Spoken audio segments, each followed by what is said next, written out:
ডিম দিয়ে ঝোল। প্রথমে ফ্রাইং প্যানে আমি অল্প একটু তেল দিয়ে দিলাম।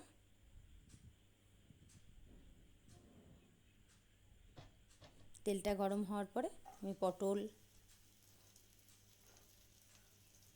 আলু সব দিয়ে দিলাম। লবণ দিলাম, সামান্য লবণ, সামান্য হলুদ। তারপরে আমি ভালোভাবে নেড়ে নিলাম। এখন নেড়ে নিয়ে আমি এবার ঢাকা দিয়ে দেব। 2-3 মিনিটের জন্য ঢাকা দিয়ে দিলাম। তারপরে আবার ঢাকাটা খুলে দেখো ভাজা হয়ে গেছে। আমি খুন্তি দিয়ে দেখলাম সেদ্ধ হয়েছে আর ভাজাও হয়ে গেছে। আবার ফ্রাইং প্যানে ওটা ঢেলে নিয়ে আমি অল্প তেল দিয়ে তেলটা গরম করে একটু সাদা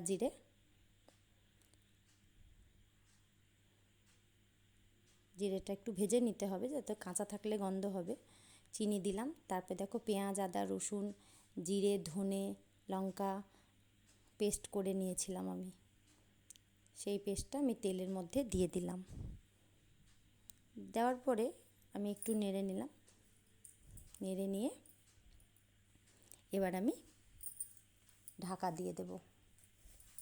5 মিনিট পর ঢাকাটা খুলে দেখলাম মশলাটা ভাজা হয়ে এসেছে। দেখো একটু একটু তেল বেরোচ্ছে। তারপরে পটল আলু ভেজে রেখেছিলাম সেটা ঢেলে দিলাম। তারপরে আবার নেড়ে নিলাম।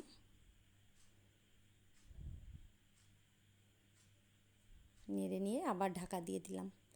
আবার 2 মিনিট পর ঢাকাটা খুলে দেখো মশলাটা ভাজা ভাজা হয়ে গেছে। এবার আমি গরম জল করে দিয়ে দিলাম। তরকারিতে আমি সবসময় গরম জলই ব্যবহার করি, কারণ গরম জল দিলে তরকারির স্বাদও আসে ভালো আর তাড়াতাড়ি সেদ্ধ হয়। তাড়াতাড়ি ফুটে গেছিলো। তারপর আমি মাছের ডিমটা ভেজে রেখেছিলাম, সেটা আমি ওই ঝোলের মধ্যে দিয়ে দিলাম।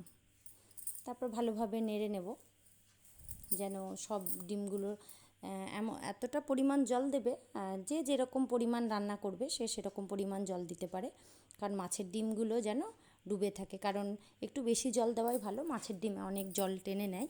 তারপরে গরম মশলা দিয়ে শেষ করলাম।